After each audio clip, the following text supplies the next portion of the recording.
पिछले 2 सालों से कम वर्षा के कारण सरोवर में जल भी कम आया और जो जल बाहर से छोड़ा जाता है उसकी भी अभी समस्या चल रही है कि पेयजल के लिए पानी नहीं होने से पुष्कर सरोवर के लिए जो ट्यूबवेल बनाए गए हैं उनसे भी पूरा पानी सरोवर में नहीं छोड़ा जा रहा है। इस कारण से सरोवर का जल गाढ़ा होता जा रहा है और लाखों जल जीव जो इसमें निवास करते हैं, मछलियाँ, उनके लिए जीवन का संकट आ गया है। और जो ये बैसाख का महीना, इस जो बड़ा महीना कहा जाता है, जहाँ लोग तीर्थ गुरु पुष्कर सरोवर के घटते जल स्तर से श्रद्धालुओं की आस्थाओं को लग रही है ठेस।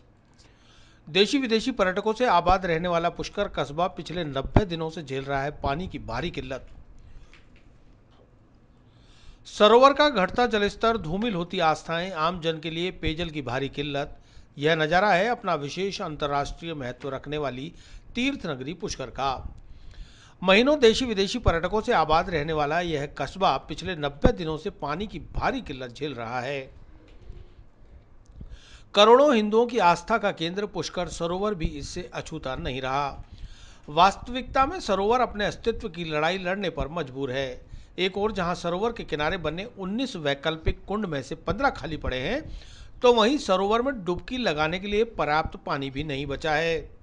वहीं दूसरी ओर 3 फीट से कम पानी में ऑक्सीजन की कमी के चलते लाखों जलीय जीवों के जीवन पर भी संकट पैदा हो गया है। इतना ही नहीं, तमाम पाबंदियों के बावजूद सरोवर में खाद्य सामग्री बेरोक टोक डाली जा रही है, जिसके चलते सरोवर का जल दूषित व मैला होता जा रहा है। सामाजिक कार्यकर्ता अरुण पाराशर ने वर्तमान हालातों के लिए लोगों के निजी स्वार्थों सहित पूरी व्यवस्था को ही जिम्मेदार बताया है।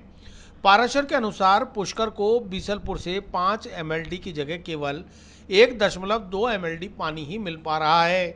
यदि पूरा पानी मिले तो लोगों की प्यास बुझने के साथ साथ सरोवर में भी संजीवनी दी जा सकती है।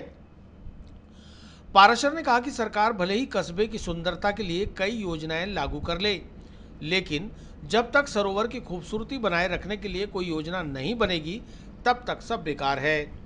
उन्होंने सरकार से जल्द पुष्कर सरोवर के लिए विशेष पैकेज के तहत बजट राशि आवंटित करने और सरोवर के लिए ठोस कार्य योजना लागू करने की मांग की है, जिससे पुष्कर सरोवर दूसरे सरोवरों के लिए भी आदर्श बन सके।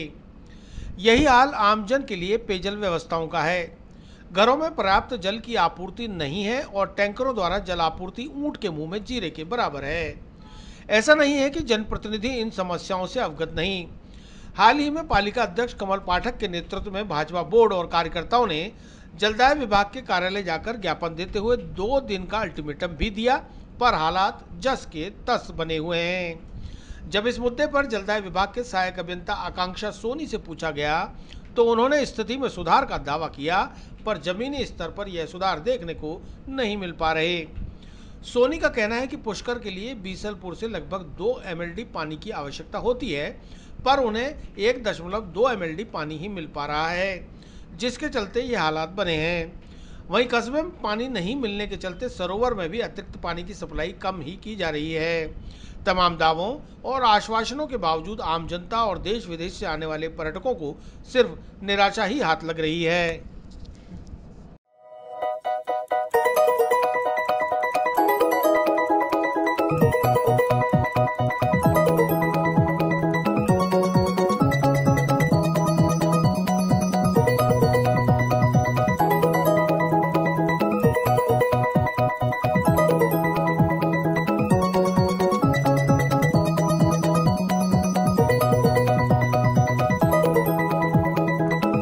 भीषण गर्मी के कारण पवित्र पुष्कर सरोवर का जलस्तर निरंतर गिरता जा रहा है।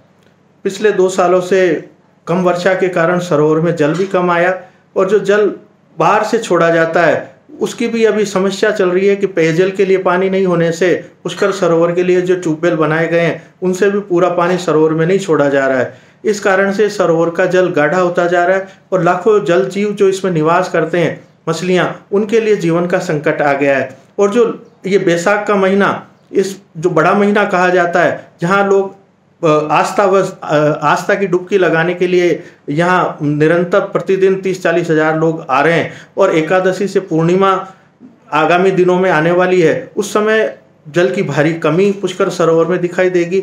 और जो कुंड बने हुए हैं उनकी नियमित सफाई नहीं होने के कारण से उनका जल भी पूरा गाढ़ा और प्रदूषित हो गया है। तो इस समस्या को कोई भी यहाँ का स्थानीय प्रशासन और जिला प्रशासन गंभीरता से नहीं ले रहा है, और ना ही पुष्कर सरोवर में एक लेवल तक निर्मल जल बना रहे इसका कोई मैकेनिज्म तैयार किया जा रहा है। वहीं कई तीर्थों में जहां गंगा की सफाई का कार्यक्रम चल रहा है, चाहे अमृतसर देख लें, चाहे कुरुक्षेत्र देख लें, चाहे और जहां भी सरोवर है, उनको वहां के प्रशासन द्वारा पूरी प्राथमिकता देकर गंभीरता से उसका ध्यान रखा जाता है। लेकिन पुष्कर सरोवर आज अपनी दुर्दशा पे आंसू बहा रहा है। लोग इसमें खाद्य सामग्री डालते हैं, इस पे कोई रोक नहीं है। तो इस कारण से आज स्थिति ये हो गई है कि धार्मिक श्रद्धालु निराश होकर जाते हैं। वो इच्छा रखते हैं कि उस जल का आचमन ले और अपने घर पे शुद्धि के लिए जल लेके जाएं, लेकिन जो जल है वो प्रदूषित जल जैसा प्रतीत होता है। गाढ़ा होने से और प्रदूषित दिखाई देने से लोग उसमें आस्था की भी इच्छा और आत्मा से नहीं लगा पा रहे हैं। तो हमारा जिला प्रशासन और स्थानीय प्रशासन से आग्रह है कि वो इस पे जल्दी से जल्दी कोई ना कोई मैकेनिज्म तैयार करे कि पुष्कर सरोवर में हमेशा 11 फीट लेवल जल बना रहे और ये कुंड जल से भरे हुए रहें, कुंड दिखते हुए ना रहे और कुंड पे पानी ऊपर तक रहे, जिससे कुंडों को वापस भरना ना पड़े और जो गंदे हो जाते हैं कुंड का पानी उसको बाहर निकालने की समस्या नहीं रहे।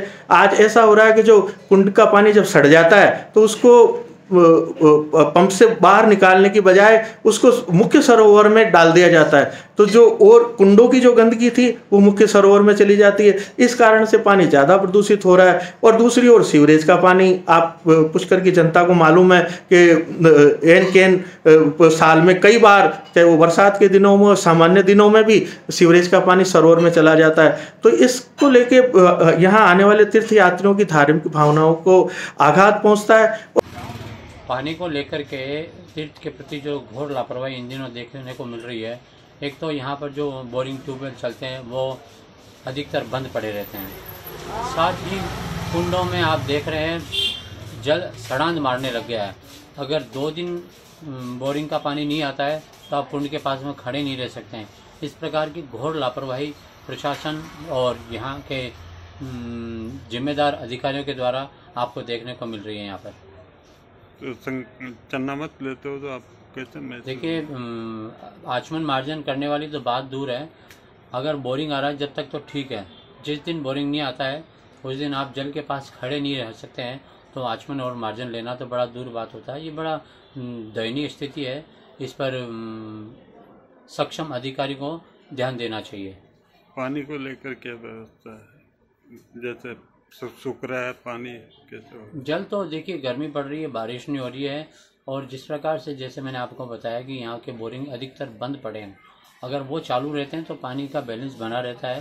तो कृपा करके इसका बोरिंग्स को कंटिन्यू चालू रखें। करके पड़ते हम इसकी रोटी खाते हैं। उसका राज में जितने भी ट्यूबवेल खोद रखे हैं वो कहाँ जा रहा है पानी, उसका कोई पता नहीं। दूसरी बात, पुष्कर राज का पवित्र जल जो गंदा हो रहा है, फिसलन हो रही है, उसको कोई सुनने वाला नहीं। कुंडों का ये पानी बिल्कुल सूखा हुआ पड़ा है। ये घनघोर बद्री घाट का कुंड देखिए, उधर राम घाट का कुंड देखिए, उधर झूलेलाल का कुंड देखिए, वो गुजरों का घाट का कुंड बिल्कुल खाली पड़ा है। इस तरह से में हम बैसाख के महीने में आए हो, पानी को यात्रियों को पानी नहीं, यात्रियों को पीने के लिए पानी नहीं अच्छा, और ये ट्यूबवेल फालतू कहाँ जा रहे हैं। इसका उपाय आपको करना। गवर्नमेंट अंधेर नगरी, चौपट राजा, टकेसर खाजा, टकेसर भाजी, ये हाल हो रहा है नगर पुष्कर का। कोई सुनने वाला नहीं। पुष्कर में आए दिन पानी की सप्लाई भी नहीं हो रही है। ये सब क्या हो रहा है? नेता लोग क्यों सो रहे हैं?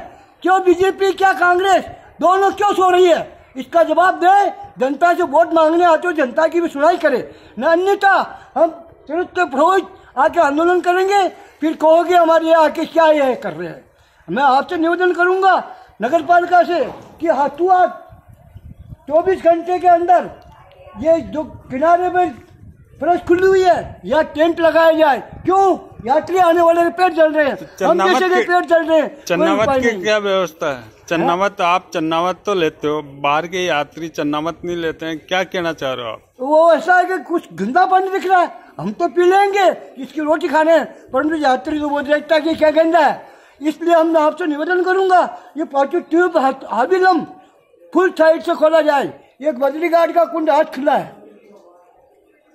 क्या नगर में नेता लोग दोनों ही सो रहे हैं क्या? बीजेपी कांग्रेस क्यों वोट लेने के लिए तो आ जाएंगे कि हम आपको वो करेंगे, कुछ नहीं सुनाई। मैं बद्रीघाट में पुरोहित हूँ, इसलिए मैं आपसे निवेदन करूंगा कि कलेक्टर साहब से, एसडीएम साहब से क्यों सो रहे हो आप, इसकी व्यवस्था की जाए, नहीं तो हम आंदोलन करेंगे।